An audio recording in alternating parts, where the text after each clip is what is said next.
अच्छा ठीक है, आप लोग 11th एंड 12th क्लास के बच्चे हैं? Only only 12 and maths and science group, ठीक है. So as you all know, you have come to an agricultural institute, हाँ? तो ओके ठीक है, I will give you just a small intro, then we will visit the labs. So this ये जो आप लोग आए हैं, ये हमारा राष्ट्रीय बीज विज्ञान अनुसंधान संस्थान है. बीज के ऊपर मतलब प्राइमरीली बीज पर ही काम होता है जो हमारा संस्थान है. और विच इज़ ऑल्सो, मैं इंग्लिश में भी बता देती हूँ, this is our national institute of seed science and technology. As you can see, sir मेरे ख्याल से एनबीएम का इनका है कि नहीं, आई डोंट नो. मतलब we have another institute from the same parent organisation. ICAR coordinates all these institutes. जो हमारा पेरेंट ऑर्गेनाइजेशन है, that is ICAR, Indian council of agricultural research, जिससे हम मतलब कि सारे निर्देश वगैरह लेते हैं और काम करते हैं उस हिसाब से. सो बेसिकली ICAR के अंडर में तो more than 100 institutes are there. One of them वो हमारा है एंड दिस अदर इंस्टीट्यूट, ठीक है. एक तो ये है. And 1-2 points I would like to mention कि जो ICAR की मैं बात कर रही हूँ कि भारतीय कृषि अनुसंधान निदेशालय, उसकी स्थापना 16 जुलाई 1929 को हुई थी. You can see way before independence. And उसके under around 113 ICAR institutes are working and around more than 70, it is 74 agriculture universities are affiliated to ICAR. Again, our institute is established around 2004 on 31st December, quite recently. हमारा जो काम है मुख्यतः, तो आवाज आ रही है ना? हमारा काम तो मुख्यतः क्वालिटी सीड का पूरा जो भी उसका डेटा कह लीजिए, रिसर्च कह लीजिए, regarding field, how farmers are किसान कैसे उसको लेते हैं, उसके रिगार्डिंग क्या अवेयरनेस करनी है, वो सारा काम हम यहाँ अपने इंस्टीट्यूट से करते हैं. And we will discuss more. And to give you an idea कि how as an agriculture institute, मतलब what is the significance and scope, I will give you some names. मैं सिर्फ यूपी के कुछ इंस्टीट्यूट के नाम बताऊंगी. लाइक ये तो 2 हो गए, we are dealing with seed. This other institute is working on micro organisms. only 4 bureaus are there, जिसमें से एक ब्यूरो ये है, national bureau of micro organism, ये जो काम कर रहा है. And basically they have a bank, a whole bank of micro organism culture they preserve there. तो ये बहुत ही मतलब वो बहुत ही कम होता है जो यहाँ पे है. अगेन बनारस में हमारा वेजिटेबल रिसर्च इंस्टीट्यूट है, दैट इज IIVR, वो बनारस में है, ठीक है. And there is an Atari in Kanpur, Agriculture Technology Research Institute. It is there in Kanpur. Then there is an institute IIFSR in Meerut, and this IGFRI in Jhansi. IGFRI is basically the Grass and Fodder Research Institute, ठीक है. उसके बाद हमारा sugar cane research institute है, वो लखनऊ में है. There is a pulse research institute, वो कानपुर में है. There is a agroforestry institute again in Jhansi, and there is a veterinary research institute in Bareilly. All I am mentioning the names which are in UP only to give you an idea. UP में इतने हैं and rest our country में भी इसी तरह हैं. Then there is agriculture, this हमारा है ना BHU में एक agriculture department, that is affiliated to ICAR only. And CIFRI जो बेसिकली बैरकपुर में है. Where is Barrackpore? Barrackpore geography भूल गया, बहुत ज़्यादा दिन हो गया. Barrackpore is in West Bengal, which works primarily on fisheries. Fisheries research institute है उनका. Its regional centre is in Prayagraj. To give you the things, the centres which are in UP. As you can see, we have fisheries regional centre, we have agriculture technology, we have veterinary, we have pulses, we have sugarcane, we have seed quality seed research institute, microorganism, vegetables. This is the scope of agriculture I want to show you, and these are only in UP. मतलब there are less comparatively, मतलब कह सकते हैं, but because of their national repute and their मतलब sorry अगर किसी को कुछ नहीं समझ में आएगा तुरंत मुझे आप बताइए, और I will try to be in both language. तो ये जो है कि हमारा ये जितने भी मैंने आपको 10-12 नाम बताए यूपी में हैं, इसी तरह हमारा फ्लोरिकल्चर के भी है, स्पाइसेस के भी है, मिलेट्स के भी हैं एंड सीरियल्स के भी हैं।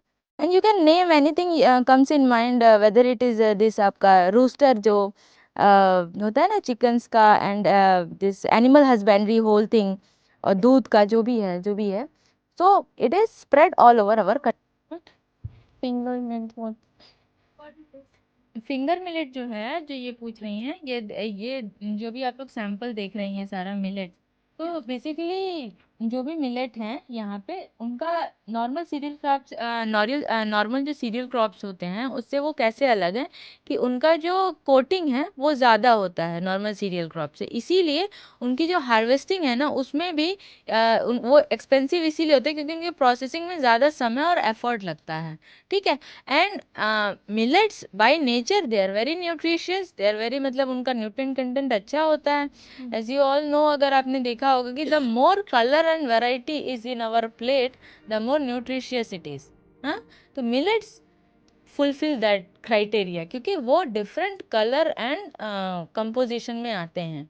And earlier we use to have millets only, सोचो तो उस समय की जनरेशन भी अच्छी थी। And now somehow we have like, अब जो भी है आज की लाइफस्टाइल के अकॉर्डिंग हम मिलेट से दूर हो गए हैं। एंड देयरफॉर सम पीपल से कि वी हैव टू कम, मतलब bring back these millets in our plate so that we can have nutritious diet. हाँ, तो मिलेट का बहुत अच्छा रोल है। Otherwise we can use as a nutrient spray also timely sowing के बाद।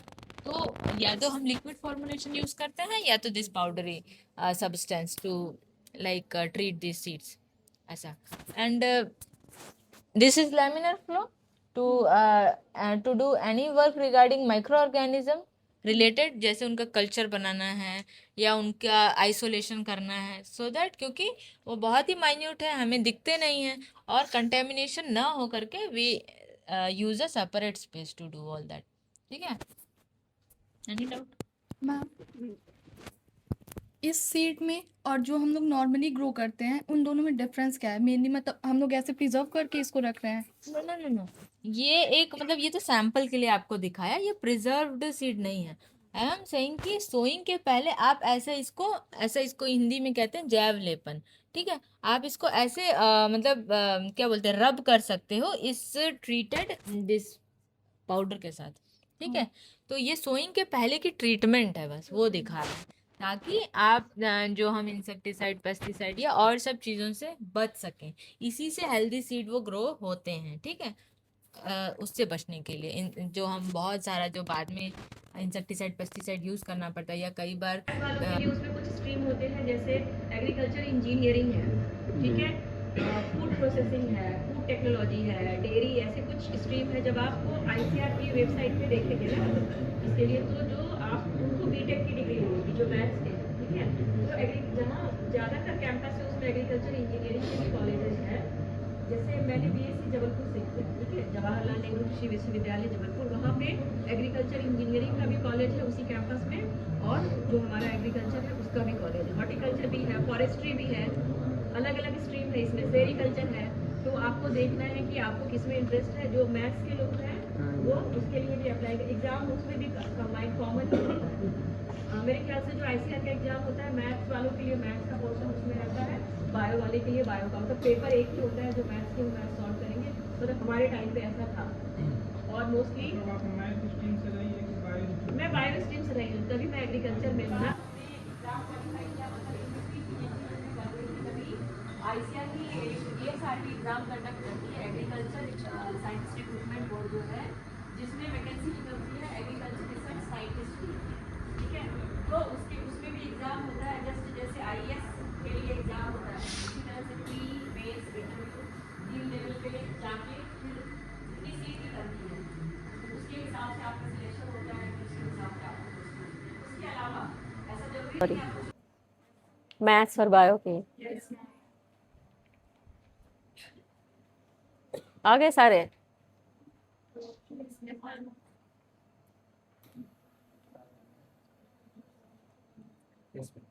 सभी आ गए। तो सबसे पहले मैं अपने आप को इंट्रोड्यूस कराऊं। मेरा नाम डॉक्टर कल्याणी कुमारी, मैं यहाँ सीनियर साइंटिस्ट के पोस्ट पर हूँ इन सीड साइंस एंड टेक्नोलॉजी। और अभी जो आप जहाँ आए हैं, कहाँ आए हैं अभी आप लोग? ये सब आईसीआर बोल के चुप हो जाते हैं। हाँ हाँ बताओ। हाँ, आईसीआर कैंपस के अंदर 2 इंस्टीट्यूट है, जो आप दूसरे इंस्टीट्यूट में भी शायद गए होंगे, एनबीआईएम, और हमारा इंस्टीट्यूट है एक national institute of seed science and technology. तो नाम से तो इतना समझ में आ गया होगा कि कुछ तो सीड से रिलेटेड होगा, ठीक है। देन एनआईएसएसटी के अंदर जो ये जहाँ अभी आप लोग खड़े हो, ये हमारा बीज विज्ञान एवं प्रौद्योगिकी सीड साइंस एंड टेक्नोलॉजी की लेबोरेटरी है। हमारी लेबोरेटरी जो है ये ईस्टा, एक इंटरनेशनल ऑर्गेनाइजेशन है, इंटरनेशनल सीड टेस्टिंग एसोसिएशन, उसका मेंबर लैब है, सदस्य लैब है हमारा ये लेबोरेटरी जो है। इसका मतलब कि हम सीड टेस्टिंग के लिए जो भी प्रोटोकॉल है, किस तरह से टेस्ट करना है, कितने दिनों तक रखना है, क्या टेम्परेचर रखना है, वो सारी मेथड्स हम एज पर ईस्टा प्रोटोकॉल फॉलो करते हैं। ईस्टा का गाइडलाइन हम फॉलो करते हैं। उसके अलावा हमारे लैब में सीड से रिलेटेड डिफरेंट एस्पेक्ट पे रिसर्च का काम भी होता है। साथ ही हमारे फार्म के या हमसे जुड़े हुए जो फार्मर्स हैं, जो हमारे साथ सीड प्रोडक्शन का काम कर रहे हैं, उनके सैंपल्स का हम टेस्टिंग भी करते हैं, सीड की टेस्टिंग करते हैं, बीज का परीक्षण करते हैं, उसकी गुणवत्ता की जांच, क्वालिटी की टेस्टिंग करते हैं, ठीक है। साथ ही हमारे इंस्टीट्यूट में ये तो एक सेक्शन है सीड साइंस एंड टेक्नोलॉजी। इसके अलावा एग्रीकल्चर के डिफरेंट सेक्शन के स्पेशलिस्ट हमारे इंस्टीट्यूट में हैं और वो डिफरेंट एस्पेक्ट पे काम करते हैं, लेकिन सबका मेन मोटिव, जो मेन एम है, वो अल्टीमेटली बीज की क्वालिटी को इम्प्रूव करना, किस तरह बीज के सीड के प्रोडक्शन को बढ़ा सकते हैं जिससे कि ज़्यादा से ज़्यादा किसानों को उससे बेनिफिट पहुँचे। तो अल्टीमेट एम यही है। साथ ही हमारा जो इंस्टीट्यूट है वो all India coordinated research project on seed, जो पूरे इंडिया में एक नेटवर्क प्रोजेक्ट के रूप में चलता है, जिसमें अप्रॉक्स 70 सेंटर्स है पूरे इंडिया में। मोस्ट ऑफ द जो इंस्टीट्यूट और स्टेट एग्रीकल्चर यूनिवर्सिटीज़ है वो इसका पार्ट है। हम उस प्रोजेक्ट को भी कोऑर्डिनेट करते हैं, मतलब उसका पूरा कोऑर्डिनेशन हमारे इंस्टीट्यूट से भी होता है, ठीक है। अब मैं बेसिकली सीड के बारे में, जो हमारे लैब में जो हम काम करते हैं टेस्टिंग के ऊपर, उसके ऊपर बताऊंगी। तो आप लोगों में से कोई बताना चाहेंगे सीड के बारे में कुछ, क्या है, व्हाट इज सीड, और is any difference between seed and grain? कुछ आता है दिमाग में आप लोगों को? एग्रीकल्चर से जुड़े हुए हैं, जिनके घर में खेती होती है, देखते होंगे ना, घर में बीज लेकर आते होंगे, तो कुछ इंटरेस्ट नहीं लिया कभी? अभी लेंगे ना जाके घर में, है ना, बताएंगे ना अपने घर में। तो बीज की जब हम बात करते हैं, तो जब भी हम बीज की बात करेंगे, जो मैंने दूसरा क्वेश्चन भी पूछा है कि बीज और अनाज में क्या अंतर है, क्या ग्रेन और सीड में कुछ डिफरेंस है, तो जब भी हम सीड की बात करेंगे, सीड हमेशा it should be in living state, आप ये ध्यान रखो, क्योंकि जो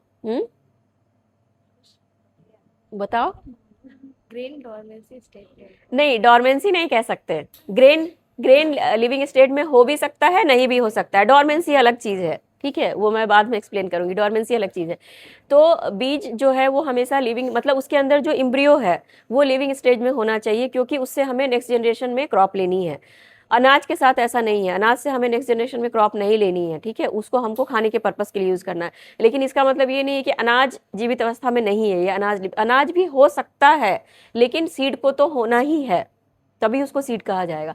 उसके बाद हम जब बार बार क्वालिटी सीड की, जैसे मैंने कई बार हमेशा क्वालिटी सीड बोला, तो क्वालिटी सीड क्या है, ये हमें कैसे पता चलेगा ये क्वालिटी सीड, ये सीड अच्छी क्वालिटी का है? घर में भी लेकर आते होंगे ना, कभी बोलते होंगे अरे ये सीड तो अच्छा नहीं निकला, या कभी अच्छा बीज था। और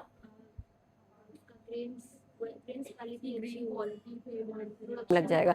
इसका ऑल्टरनेट मेथड जो है वो biotechnological tools, different molecular techniques हैं, जो हमारे दूसरा लैब है जो हमारा मॉलिकुलर बायोलॉजी का, उसमें वो लोग करते हैं, उनके पास बायोटेक्नोलॉजिकल बेसिस पे आइडेंटिफाई कर लेते हैं कि ये सीड में मिक्सचर है या नहीं। उसके पीछे जो कंसेप्ट है, जो बेसिक कंसेप्ट है, वो वही है कि वो जो जेनेटिक लेवल पे, जो आपको पता होगा डीएनए, ठीक है, डीएनए बेसिकली आइसोलेट करके जो भी है प्योर सैंपल, और जिसका हमें टेस्ट करना है, वो निकाल करके उसके बाद कंपेयर करके दोनों का पता कर लेते हैं कि ये सही है या नहीं है।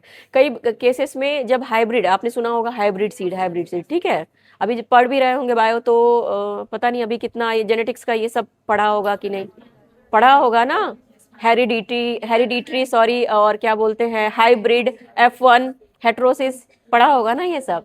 ठीक है।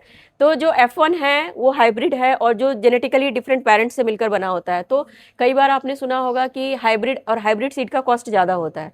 तो क्या है कि ज़्यादातर प्राइवेट कंपनियां स्पेशली वेजिटेबल सीड जो होती है वो सब हाइब्रिड मिलता है उनका, और वो बताते हैं कि ये हाइब्रिड है, लेकिन कई बार मिसलीड भी करते हैं फार्मर्स को, चीट भी करते हैं, वो हाइब्रिड नहीं भी होता है, नॉर्मल सीड होता है, उसको हाइब्रिड के नाम पे बेचते हैं। तो उसे भी आइडेंटिफाई करना है तो ये मॉलिक्यूलर टेक्निक्स से आइडेंटिफाई कर सकते हैं। उसके जो पेरेंट है, मेल एंड फीमेल पेरेंट, उसके सीड और हाइब्रिड के सीड को जेनेटिक लेवल पे स्टडी करके कंपेयर करके वो पता कर लेते हैं कि ये सचमुच में हाइब्रिड है या नहीं है।